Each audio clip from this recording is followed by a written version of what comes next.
They built a perfect world. No hunger, no predators, no disease, just comfort and endless resources. It was meant to create civilization. Instead, it destroyed it.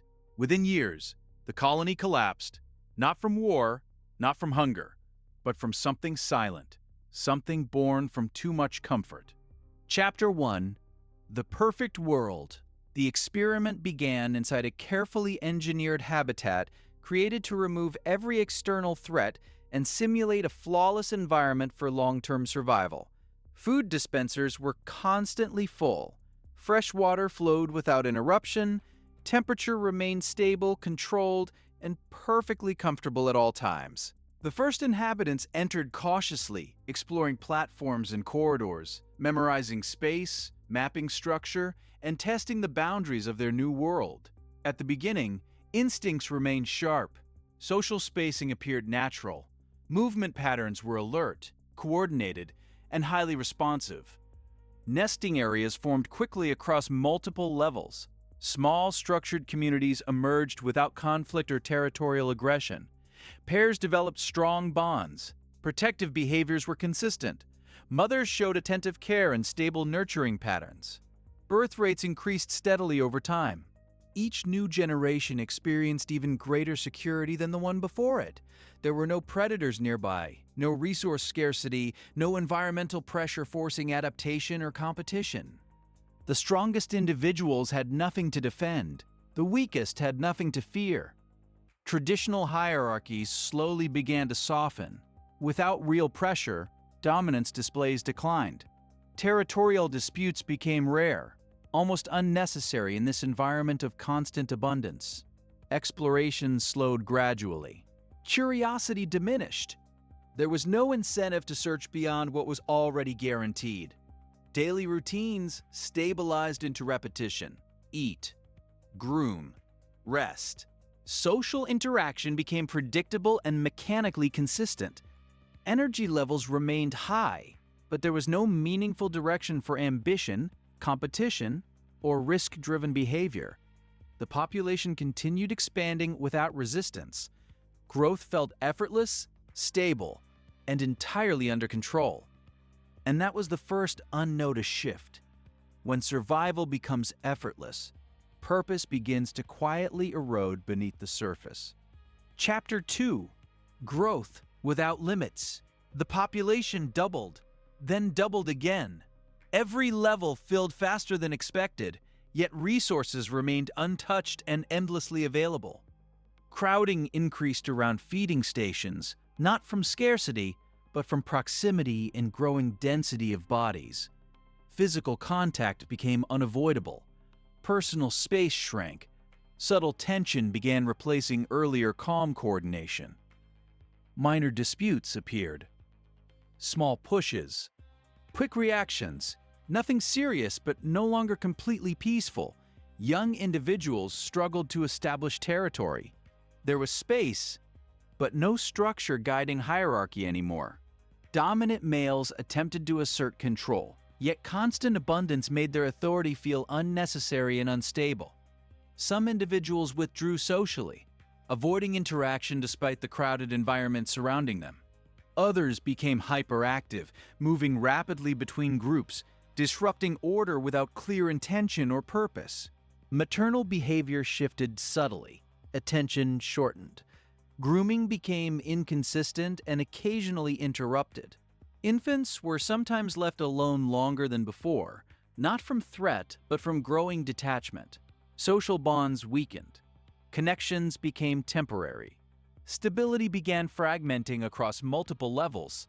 Aggression increased in brief, unpredictable bursts, often triggered by nothing clearly identifiable. The colony still looked successful from above. Growth continued. Food remained abundant. But behavioral patterns were no longer stable. Structure was thinning quietly beneath the surface. The environment was perfect. The population was thriving. And yet something fundamental was beginning to fracture. Chapter 3: The Breakdown. Overcrowding intensified beyond prediction. Movement across platforms became chaotic and compressed. turning once organized levels into unstable corridors of constant, restless interaction. Aggression increased in both frequency and intensity. Confrontations escalated rapidly, often triggered by minor accidental contact in densely packed areas. Some individuals began attacking without clear provocation, reacting impulsively to random motion as if overstimulation had replaced rational response. Maternal behavior shifted dramatically. Nests were left unattended for extended periods, sometimes abandoned entirely despite the complete absence of external threats. Infant survival rates declined sharply, not from starvation or disease, but from neglect and social disconnection within the colony. Dominant figures attempted to restore order, yet authority no longer carried influence in a system without meaningful hierarchy. A growing number withdrew socially, isolating themselves from interaction and spending excessive time grooming and avoiding eye contact. These isolated individuals appeared physically healthy, well-fed, and uninjured, yet displayed complete emotional disengagement from their surroundings. Violence became purposeless. It no longer defended territory or status. It erupted spontaneously without strategy or lasting consequence. Traditional social roles dissolved. Protectors stopped intervening. Caregivers disengaged. Structure fragmented across every level. The colony continued expanding numerically, but behavioral cohesion deteriorated at an accelerating and visibly destabilizing rate. Crowded platforms amplified overstimulation. Every movement, sound, or contact risked triggering unpredictable aggressive responses. Younger generations matured without guidance, without stable role models, and without consistent behavioral boundaries. Comfort had removed adversity entirely. Without adversity, identity weakened, purpose faded, and social orientation collapsed. This marked the irreversible shift the moment behavior began collapsing faster than biology could sustain the population. Chapter 4: Behavioral Collapse. Reproductive patterns changed dramatically. Pair bonding declined, mating attempts decreased, and long-term social attachment became increasingly rare. Maternal instincts weakened further. Some newborns were ignored immediately after birth, despite safe, stable environmental conditions. Aggression toward juveniles increased unpredictably, with no territorial logic or survival necessity driving the attacks.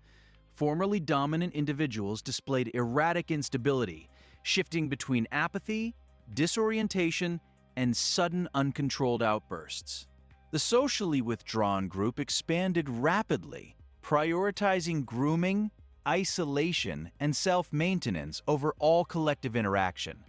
These individuals appeared physically flawless, untouched by injury or stress, yet completely detached from reproduction and social responsibility. Violence became severe but irregular, no longer reinforcing hierarchy, only amplifying fragmentation and psychological instability.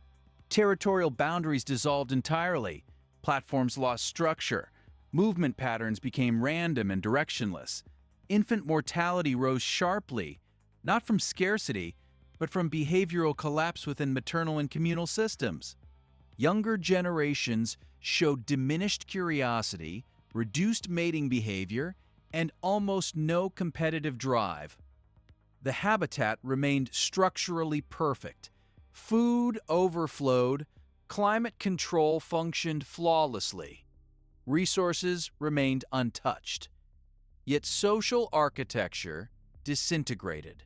Instinct no longer aligned with reproduction or long-term continuity. Energy redirected inward. Self-focus intensified. Collective survival lost priority within daily behavior. Population numbers peaked and then began declining gradually, despite the continued absence of external environmental stress. Behavior had entered terminal collapse, and once social function fails, extinction becomes a silent and inevitable process. Chapter 5: The Second Death. Reproduction nearly stopped. Pair formation became rare, and most individuals showed no sustained interest in bonding or raising offspring. Mothers who did give birth often failed to initiate care, abandoning nests despite abundant safety and available resources. Juveniles grew up without stable attachment models, lacking social guidance necessary for developing normal adult behavior. Aggression toward weaker individuals intensified unpredictably, often targeting those least capable of defending themselves. The isolated group, later described as the beautiful ones, expanded significantly across multiple levels of the habitat. These individuals avoided conflict entirely, focusing exclusively on eating, grooming, sleeping, and preserving their physical condition. They displayed no interest in mating, no participation in hierarchy, and no involvement in social organization. Physically, they appeared flawless. Behaviorally, they were completely detached from collective continuity. The colony's birth rate collapsed rapidly, while mortality quietly increased among neglected juveniles. There was still no hunger, no disease, no predator pressure influencing decline. The environment remained structurally perfect, but the social system had already failed beyond recovery. Energy that once fueled expansion now circulated aimlessly without direction or adaptive purpose. The population began shrinking gradually, not through catastrophe, but through absence of renewal. No dramatic collapse occurred. No single violent event marked the turning point. This was what Calhoun called the second death, when behavior collapses first and biology follows inevitably. Chapter 6: Extinction in Abundance. The final generations matured in a world without structure, without attachment, and without meaningful social orientation. Reproductive behavior had nearly vanished entirely. Most individuals showed no interest in forming pairs. Social interaction declined to minimal contact, often limited to accidental proximity rather than intentional engagement. Aggression persisted sporadically, but it no longer influenced hierarchy or survival outcomes. The isolated individuals remained physically healthy, yet entirely disengaged from reproduction. Platforms once crowded with coordinated activity became quiet, movements slower and increasingly infrequent. Food stations remained full, untouched for extended periods as population numbers steadily declined. Nesting areas sat abandoned, perfectly intact but functionally irrelevant in a colony that no longer reproduced. No epidemic swept through the habitat. No external disaster occurred. The collapse unfolded silently, driven solely by behavioral disintegration within a stable environment. Eventually, the final individuals aged without producing successors to replace them. When the last generation died, the habitat remained structurally unchanged. Resources were still abundant, systems were still functioning. The design had not failed. What failed was adaptation to abundance without challenge, structure, or meaningful struggle. The experiment ended not with destruction, but with silence. Extinction achieved in the middle of paradise. The most disturbing truth was not the violence, nor the overcrowding, nor even the decline. They were given paradise, safety, abundance, and freedom from every external threat imaginable. And they destroyed themselves, not through starvation or war, but through overstimulation and loss of purpose. Social structure collapsed. Identity dissolved long before biology failed. When struggle disappears completely, meaning begins to erode beneath the surface. The question is not what happened inside that enclosure. The real question is whether abundance without responsibility inevitably leads to the same outcome.